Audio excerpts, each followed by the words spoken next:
We always see these rumors kind of pop up, and it seems like they won't go away. And it tends to be where there's a little bit of smoke, there's fire. And as we kind of draw closer to the Xbox showcase, I think obviously we're going to see a little bit more of these types of things. You have to wonder, what's exactly going to happen, what the future is for Xbox. We know that they've been putting some games on to the PlayStation platform and whatnot, and that's one thing. It's okay. To me anyway. I think that it really kind of showcases the direction they're going in. You don't really need them to come out and go, okay, well, we're going to do this and this. I mean, it's pretty clear at that particular point. Like, and I've mentioned this several times. Microsoft owns so many big multi-platform IP already. You're telling me a $3 trillion company that owns Call of Duty, that owns Warzone, that owns Minecraft, that owns World of Warcraft, that owns Overwatch, that owns Elder Scrolls Online, that owns Fallout 76, that owns even mobile stuff like Candy Crush and Call of Duty Mobile. That company needs to put, Pentiment and Grounded and Sea of Thieves on PlayStation to keep the lights on at Xbox. Like, I absolutely 100% refuse to believe that that's ever a thing. To be quite honest with you. And so, at the end of the day, I think we've all kind of looked at this in different ways.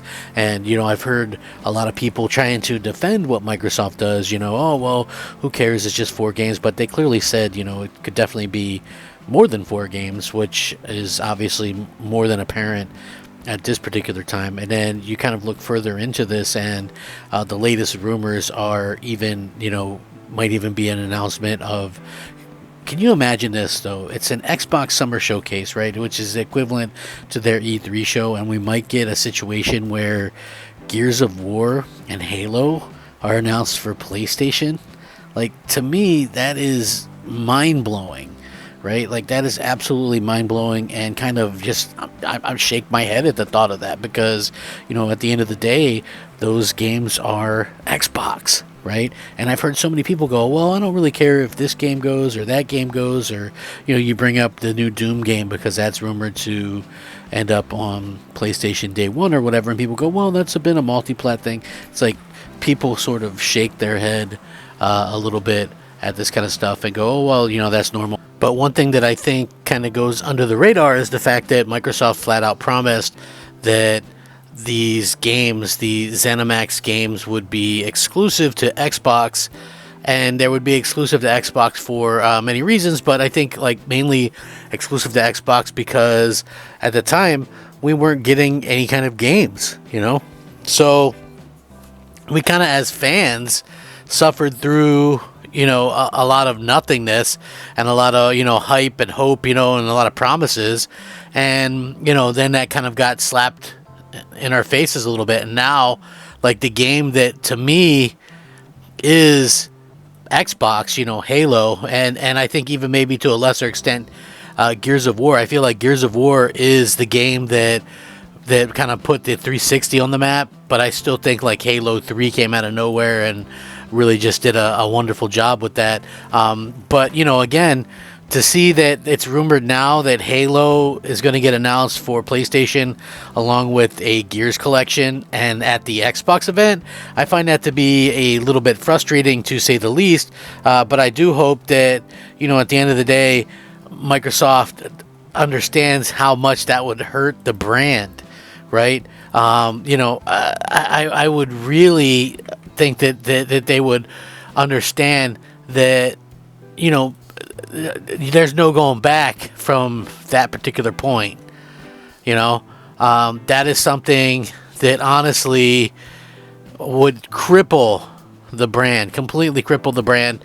And, at the end of the day, Microsoft people might go, and this is the really sad part that I think really kind of sucks. So you would see people go, oh, well, it should, because one of the things that I've seen is that people really kind of go, oh, well, it's a good thing if that were to go, because so many more people would play it. Like, listen, you don't think people have access to a PC or to an Xbox? You could have played that on a $100 Xbox One if you really wanted to. So I don't really look at that as, oh, it's going to grow so much more.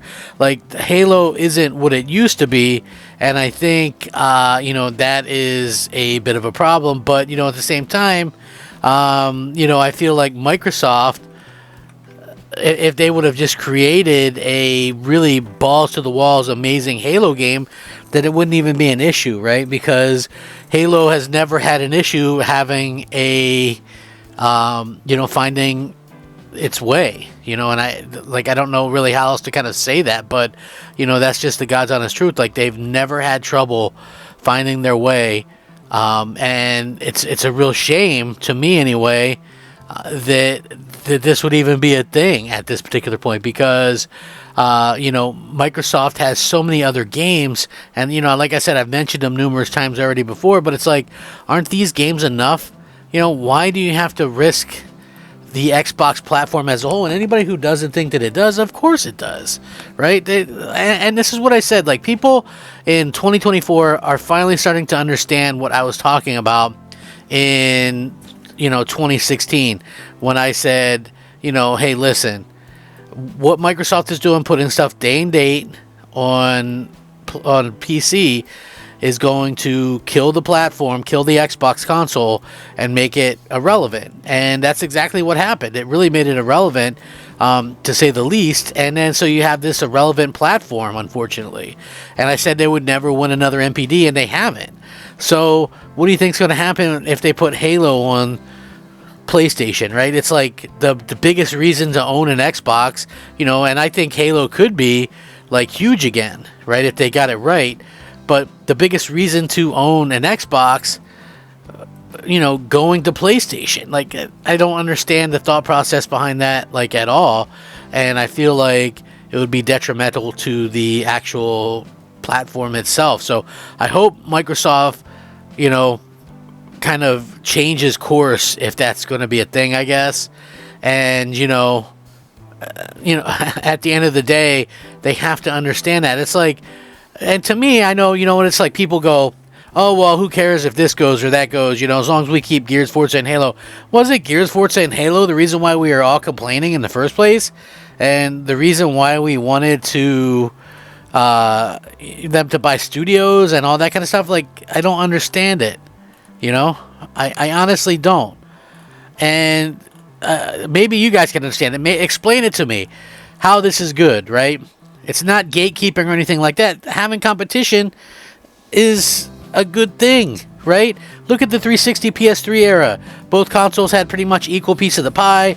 Microsoft comes out, does party chats, does, achievements. So, Sony has to copy that. Sony does free games with PlayStation Plus, so Microsoft has to copy that. They both have to cut prices to compete. They both try to one-up each other with, deals for us and save us money and things like that. How is that not a good thing as consumers for us, right? It doesn't make sense to me not to have that. So, I would love to hear your guys' thoughts and opinions on this, though. Let me know down below. Would this be the end of Xbox for you if this happens? Let me know. Rack 'em up. Crap Gamer out.